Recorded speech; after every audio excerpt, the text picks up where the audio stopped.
Hi guys, welcome to today's video. I hope you all have been good and blessed. Guys, for today's video we are going to talk about a shocker. It got me out of nowhere, I didn't see it coming. Of course we're talking about the Karl Anthony Towns trade to the New York Knicks.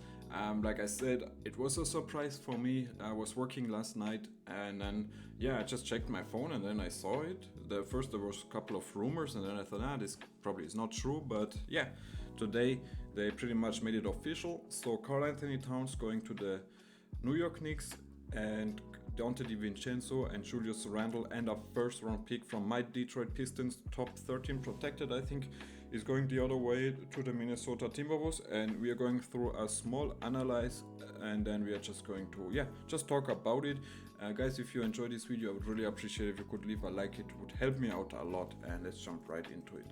Alright, so I'm here at ESPN.com and they made some grades.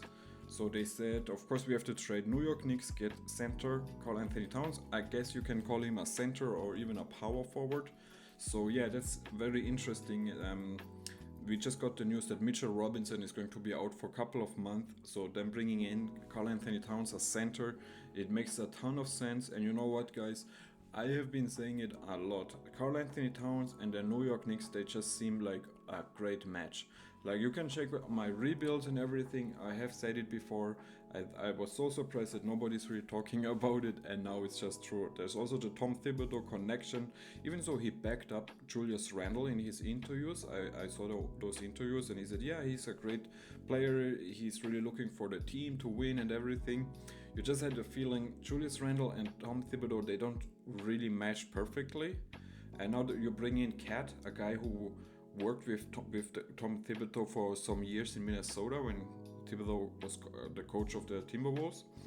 And so he's a very good shooter, one of the best shooters. We're going through the stats in a moment here. But the Minnesota Timberwolves, in exchange, they get, of course, forward Julius Randle and guard Dante DiVincenzo, which is very nice for them. So the New York Knicks breaking up the Villanova connection there just a little bit. And he was one of the best shooters last year, Dante DiVincenzo. And he's on a very nice contract. I think that's part of the deal. Like, Karl Anthony Towns is one of the biggest contracts in the NBA at the moment. And so you bring in Julius Randle and you immediately are saving, like, I think about 20 million. So I think it's a huge part because McDaniel's extension is kicking in, Nas Reed's extensions, Anthony Edwards. So you're paying a lot of guys. And if you can get out, and Rudy Gobert, of course, and if you can get out of Cat's contract, like, I always thought that he would be the one player they would trade away. And so it turns out it happens. So let's see what let's actually go through the stats and then see what ESPN gives them for.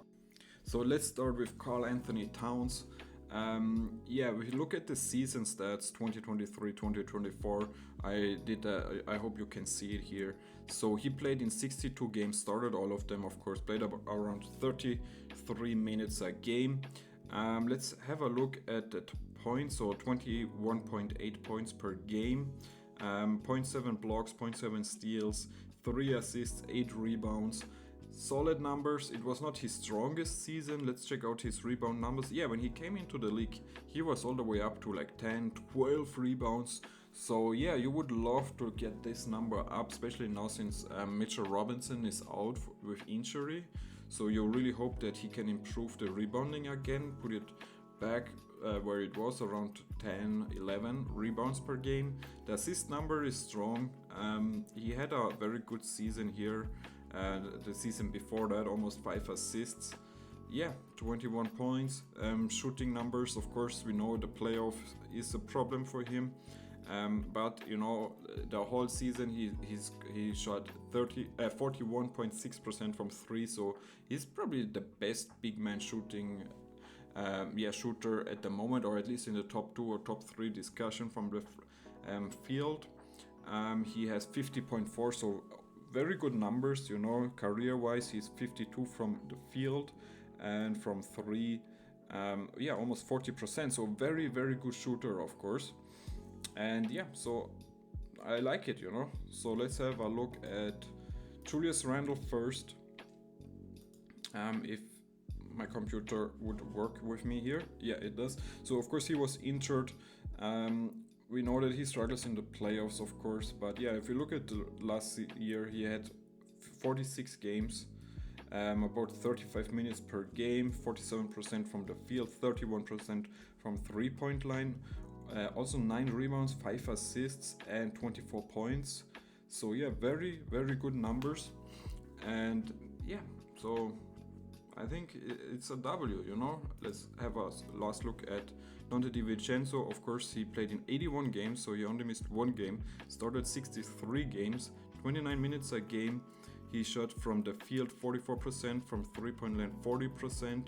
He had about 4 rebounds, 3 assists, 1 steal, and 15.5 points per game. So very solid numbers. Like I said, I think he's one of the best guards when it comes to shooting, just shooting. And yeah, he had some very good years in Milwaukee. He really fit nice in Golden State.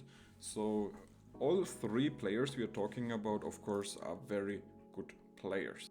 So I also want to have a quick look here at the roster. So of course, when we're talking about the New York Knicks, you're probably starting Jalen Brunson at the point guard, and you put Josh Hart at the shooting guard, I imagine.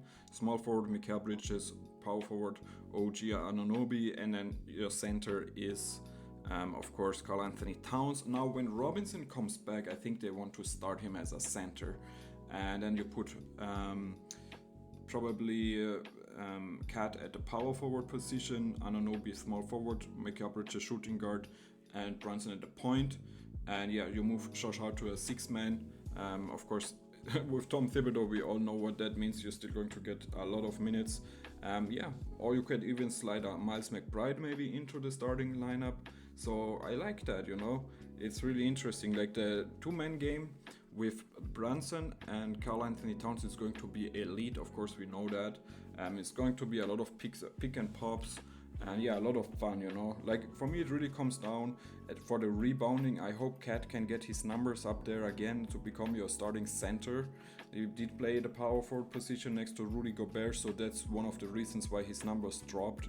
But if it doesn't get better, then I guess while Mitchell Robinson is out, they probably have to bring in like a Jericho Sims, just pretty much for the rebounding, I imagine. I don't know. Yeah, very interesting, you know, very interesting. Now, if you look at the Timberwolves, of course, we're still talking about Mike Conley. Rob Dillingham is probably going to get a lot of minutes, I imagine. You have Anthony Edwards.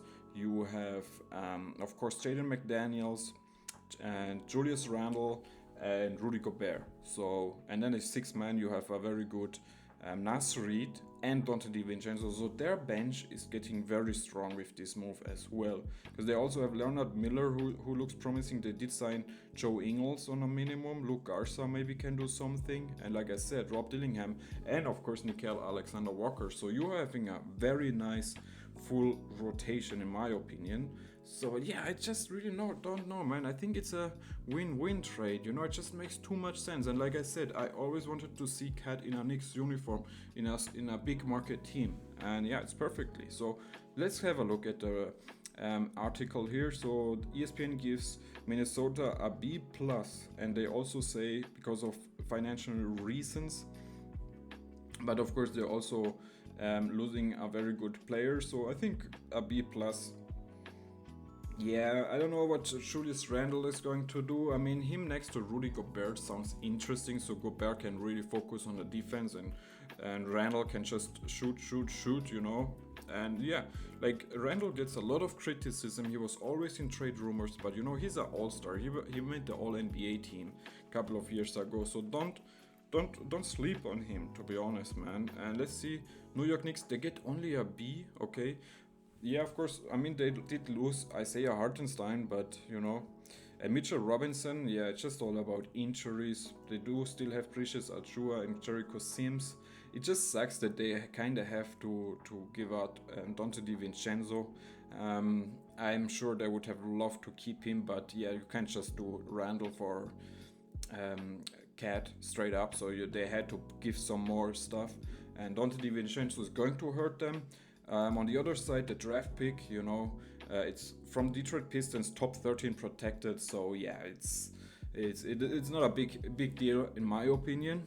And yeah, guys, so that's my little analyze, I guess, and my look at it. So let me know in the comment section what you think about it. It would really interest me. And yeah, what do you say about this trade? So I love you guys and see you at the next one. Peace.